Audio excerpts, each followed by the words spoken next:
please consider supporting the show on Patreon. Thank you and enjoy the video. Winter is coming.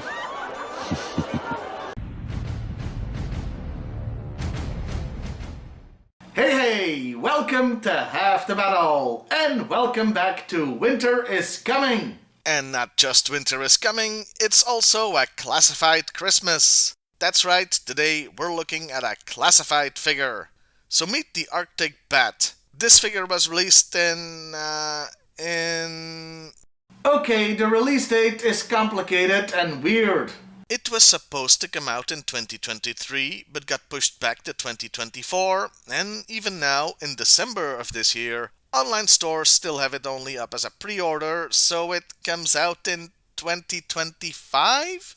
And yet I'm freaking holding it. How? I don't know. This caught me completely by surprise as I began researching this toy. I randomly bought it on eBay a few weeks ago as I was looking for stuff to fill Winter is Coming. For what it's worth, the seller was in France and there are several others up on eBay for stupid prices. Anyway, this figure came with almost no original body parts. I mean, it has one, but we'll get to that later. The entire figure is a repaint of the original classified Bat. Well, the belt, leg and straps and shoulder armor is new, but those are semi-accessories, as I think they're removable if you take the figure apart. The color scheme is simple but elegant, mostly white with some brown, black and metal silver. The only colors that pop are the blue on the chest and visor. That also has some yellow on it. Frankly, it looks like one of the Joes peed on his head. The helmet actually explains it, as it's Arctic polarized. I was gonna complain considering it's a robot and doesn't have eyes, but assuming it has cameras, those can be affected by snow-reflecting sunlight too. So I guess it's okay. Still looks weird though.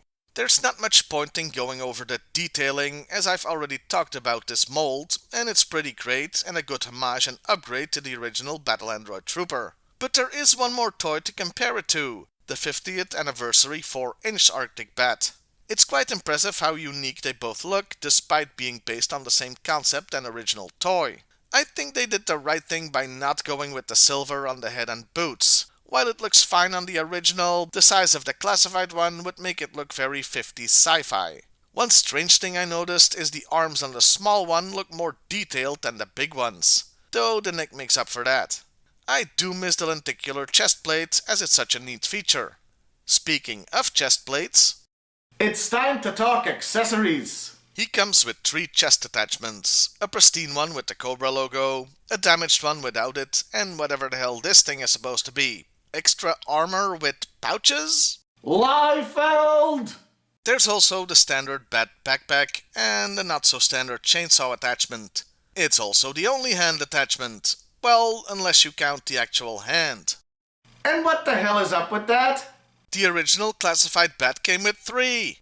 It's an iconic thing and they just left it out, even though he still has the backpack with room for 3. And do you want to know the worst part? The freaking chainsaw doesn't even fit in it. You can sort of wedge it, but it won't go down, and if you try to use the upside down hole, it will fall off. I guess they really want you to attach this to his arm, to go for the whole Ash from Evil Dead look. He does still come with the pistol the original had, but do we get anything instead of the attachments? Well, yes. There's a big-ass sniper rifle that I can't get the figure to hold properly, and came bent right out of the box, which is weird since the accessories are packaged inside a box inside the box. It has removable ammo and a silencer. I'm not sure this is worth losing hand attachments over. What does a killer robot need with a sniper rifle anyway? The last thing he comes with is an alternate head. Well, primary head I should say. I'm using the classic head sculpt because I prefer it, but the packaging and pictures all use the black one. It's got this Splinter Cell thing going on, but also reminds me a bit of when a bat gets part of its head blown off in the comic. Overall, I can't say I'm too fond of these accessories, but the figure itself is solid. I'd rank it above the Python one, but below the original. That just leaves the packaging, which I'll discuss briefly, and mostly because of one thing. The Arctic Bat is classified number 69. Nice! Hey, I couldn't let that one go by. The artwork is nice, though one of them makes it seem like he's got a purple chest because of the shadows. The box does a good job of telling you what's inside, showing you all the accessories, twice even. It's a pity these things have to have all languages unearthed on them, so half of the back is taken up by text. I swear there's Klingon in there too. And that was the classified Arctic Bat. A good cold weather figure, but not as good as the original. Either of them, really. Well, I'll see you next time, everybody. And hey, why not like, share, and subscribe if that's your thing?